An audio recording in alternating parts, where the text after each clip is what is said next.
ఉప ఎన్నిక ప్రక్రియ కీలక దశకు చేరుకున్నది. నామినేషన్ల విత్డ్రా ప్రక్రియ ముగిసి 58 మంది అభ్యర్థులు బరిలో నిలవడంతో ఈసీ తాజాగా ఎన్నికల గుర్తులను కేటాయించింది. దీంతో అభ్యర్థులంతా ప్రచార పర్వాన్ని పరుగులు పెట్టించే యత్నాల్లో మునిగిపోయారు. అయితే సిట్టింగ్ స్థానాన్ని నిలబెట్టుకోవాలని చూస్తున్న బీఆర్ఎస్కు ఈ ఉప ఎన్నికల్లోనూ గుర్తుల టెన్షన్ తప్పేలా లేదు. తాజాగా అభ్యర్థులకు ఈసీ ప్రకటించిన గుర్తుల్లో కారును పోలిన సింబల్స్ ఉండడం గులాబీ పార్టీని టెన్షన్ పెట్టించే అంశంగా మారింది. కారును పోలిన గుర్తులతో ఓటర్లు తికమక పడుతున్నారని చాలా కాలంగా బీఆర్ఎస్ నేతలు ఆవేదన వ్యక్తం చేస్తున్నారు. ఈ మేరకు ఎన్నికల్లో road roller, chapati maker, soap box, tractor, auto rickshaw, TV, కుట్టు మిషన్, షిప్, డోలీ, కెమెరాతో సహా మరికొన్ని గుర్తులను తొలగించాలని గతంలో కేంద్ర ఎన్నికల సంఘానికి సైతం విజ్ఞప్తి చేశారు. ముఖ్యంగా వృద్ధులు, దృష్టిలోపం ఉన్న ఓటర్లు ఈ గుర్తులతో తికమక పడి చివరికి ఓటు వేస్తున్నారని ఈసీ దృష్టికి తీసుకెళ్లారు. అయినప్పటికీ తాజాగా జూబ్లీస్ ఉప ఎన్నికల్లో రోడ్డు రోలర్, అలాగే చపాతీ మేకర్, కెమెరా వంటి సింబల్స్ కేటాయించడం ఆసక్తిగా మారింది.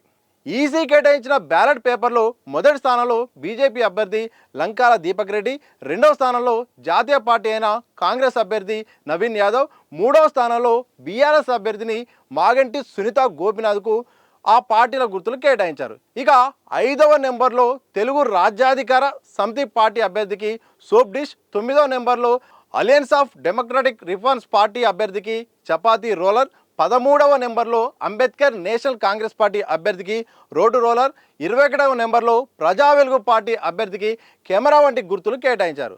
అయితే సాధారణంగా పోలింగ్ కేంద్రంలో ఒక బ్యాలెట్ యూనిట్పై నోటాతో సహా 16 మంది పేర్లు, గుర్తు, ఫోటో ఉంటాయి. అంటే ఫస్ట్ ఈవీఎంలోనే ప్రధాన పార్టీల సింబల్స్తో పాటే 5వ నెంబర్లో సోప్ డిష్, 9వ నెంబర్లో చపాతీ రోలర్, అలాగే 13వ నెంబర్లో రోడ్డు రోలర్ గుర్తులు ఉండనున్నాయి.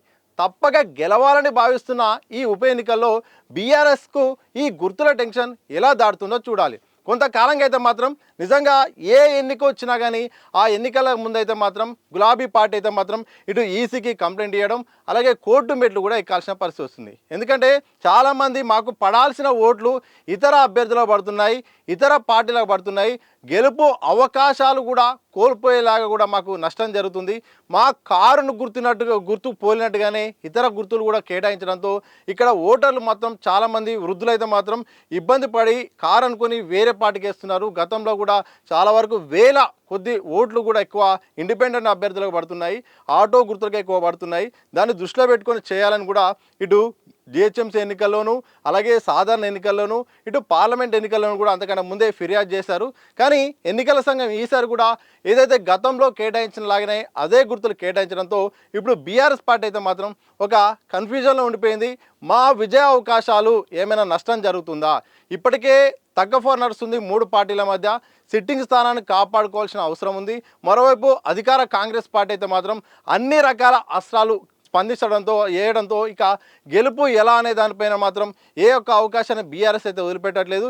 ఇలాంటి సందర్భంలో గుర్తుల టెన్షన్ మరి బీఆర్ఎస్ పార్టీకి ఏ మాత్రం ఎలాంటి ఫలితం ఇస్తుందో అని మాత్రం ఒక టెన్షన్ అయితే ఉంది. చూడాలి మరి ఈసారి ఓటర్లు ప్రధాన పార్టీలకు వేస్తారా, లేకపోతే కార్ పార్టీ మొదటి నుండి అన్నట్టుగానే ఇండిపెండెంట్ అభ్యర్థులకు వేలాది ఓట్లు పడి వాళ్ళ విజయావకాశాలన్నా దెబ్బతీస్తాయా లేదని మాత్రం మరికొద్ది రోజుల్లో ఒక క్లారిటీ రాబోతుంది.